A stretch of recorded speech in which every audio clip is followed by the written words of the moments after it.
सचेत क्रियाओं, चलना और बोलना, और अचेत क्रियाओं, सांस लेना, धड़कन इत्यादि समेत शरीर की तमाम क्रियाओं के लिए एक नियंत्रण केंद्र के रूप में काम करता है। दिमाग विचारों, बोध, बोली और भावनाओं को भी नियंत्रित करता है।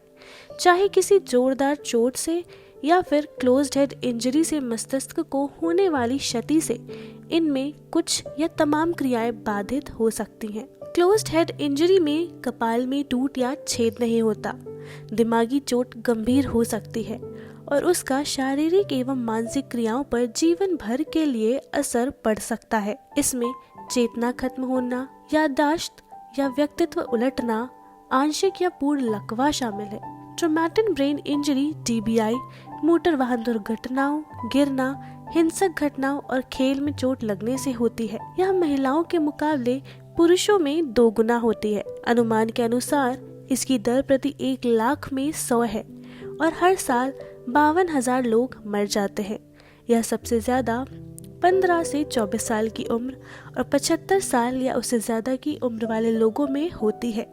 इससे कैसे बचे, इस बारे में जानते हैं डॉक्टर मोहम्मद इकबाल से, जो है MBBS MS general surgery, MCH neuro surgery, PDF spine surgery, SGPGIMS Lucknow, PDF SGPGIMS Lucknow, fellow neuro intervention Japan, fellow neuro oncology Japan, fellow neuro endoscopy NSCB medical college Jabalpur, clinical director and head Chandan institute of neuro sciences.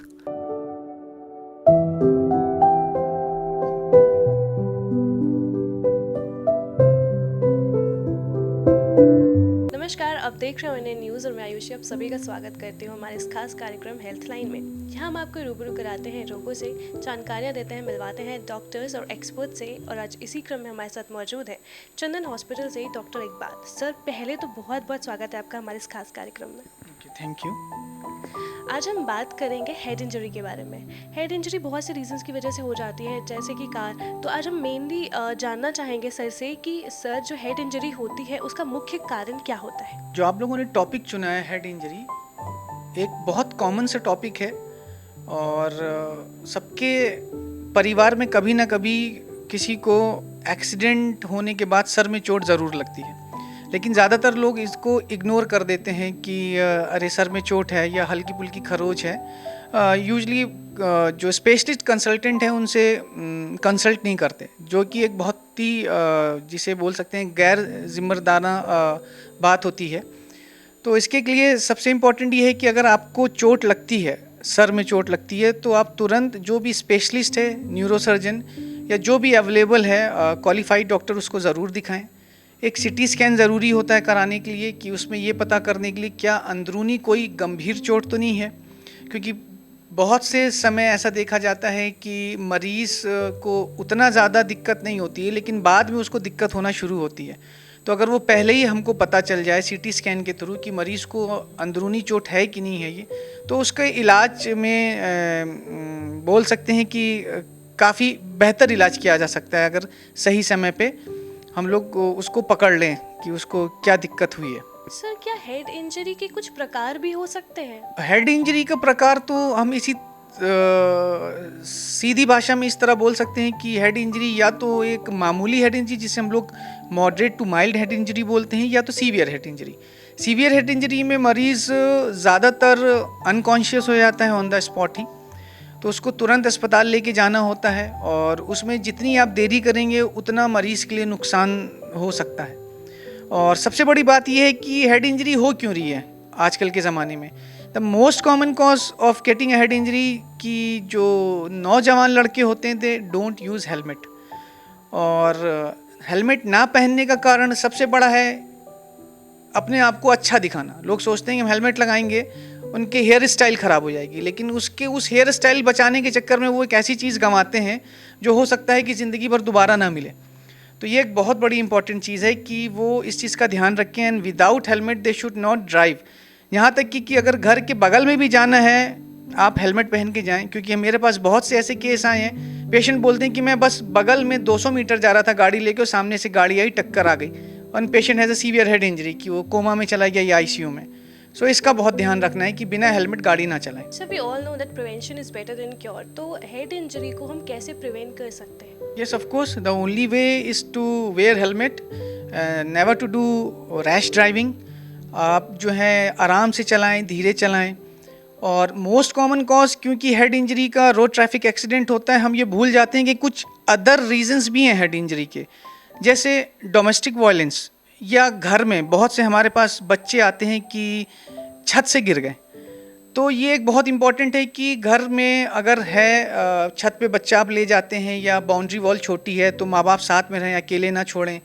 बच्चा अगर छत से गिर गया है तो first of all बच्चा है गिरा है, 100% बहुत गंभीर चोट होगी, क्योंकि किसी की भी छत इतनी नीची नहीं होती है कि बच्चा गिरे उसको चोट ना लगे। So we have to rush him to good hospital. Good hospital जहाँ पर भी क्वालिफाइड न्यूरोसर्जन अवेलेबल है, आप उसको वहाँ पे लेके जाएं। जितनी जल्दी हो सकता है उतनी जल्दी लेके जाएं। सर इसके प्रिवेंशन और डायग्नोसिस के बारे में जानने के बाद अब हम आपसे ये जानना चाहेंगे कि हेड इंजरी का सही इलाज क्या होता है? हेड इंजरी का इलाज निर्भर करता है कि मरीज़ की जो इंजरी है वो किस श्रेणी की है।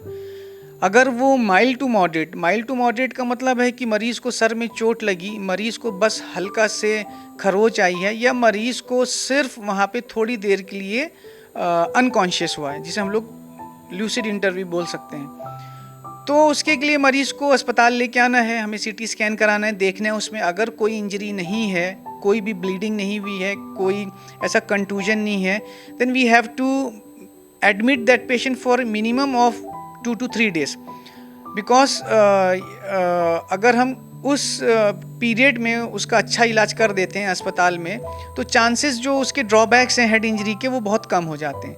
दूसरी श्रेणी है सीवियर हेड इंजरी, जिसमें बहुत बड़ा हिमेटोमा, जैसे मोस्ट कॉमन हमारा है एक्यूट सबड्यूरल हिमेटोमा, जिसकी वजह से मरीज़ की जान जा सकती है। इस कंडीशन में मरीज़ को जितनी जल्दी हो सके अस्पताल पहुंचाना होता है और ऑपरेशन भी कराना होता है, क्योंकि अगर हम सही समय पे ऑपरेशन कराएंगे तो ही मरीज़ की बचने की संभावना होती है। और उसमें ऑपरेशन भी अगर आप विदिन 6 आवर्स मरीज़ को लेके पहुंचते हैं, उसकी डायग्नोसिस बनती है और उसका ऑपरेशन हो जाता है, तो संभावना है कि मरीज़ आगे चल के ठीक हो जाए, वरना वो भी संभावना नहीं रहती। सर किसी भी इलाज के दौरान हमें बहुत सी चीज़ों का ध्यान रखना होता है, तो हेड इंजरी के इलाज के दौरान हमें ऐसी कौन सी बातें हैं जिनको नज़रअंदाज नहीं करना चाहिए? पहली तो यही बात है कि आप उसको सीरियसली लेके अस्पताल पहुँचें। दूसरा ये कि जब एक बार अगर हेड इंजरी डायग्नोस होती है या कोई भी ऐसी चीज़ निकलती है जिसमें मरीज़ को सर में चोट लगी, तो उसका पूरा इलाज करना। ज़्यादातर ये देखा गया है कि जो मरीज़ आते हैं छोटी जगह से या गांव से, वो अपना पूरा इलाज नहीं करते हैं, और जो सबसे बड़ा खामियाजा इसका ये होता है कि वो आगे चल के उनको सीज़र्स आ सकते हैं, जिसे हम लोग बोलते हैं पोस्ट ट्रॉमेटिक सीज़र, जिसकी वजह से उनकी पूरी ज़िंदगी ख़राब हो सकती है।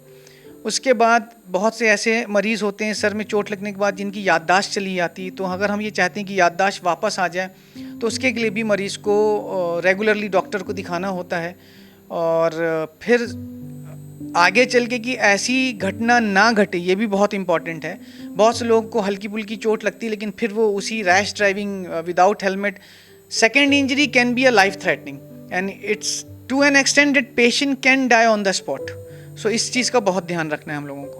सर जैसे कि आपने अभी बताया कि अगर इसका इलाज अच्छे से पूरी तरीके से नहीं होता है तो सीजर्स आने लगते हैं, तो क्या हेड इंजरी के कारण और भी कुछ बीमारियां होती हैं जो हो सकती हैं पेशेंट्स को? हाँ, हेड इंजरी के कारण ये डिपेंड करता है कि उसको इंजरी ब्रेन के किस पार्ट में हुई है। अगर ब्रेन के मान लिए ऐसे पार्ट में भी है जो आपकी याददाश्त को कंट्रोल करता है, तो हो सकता है उसकी याददाश्त हमेशा के लिए चली जाए।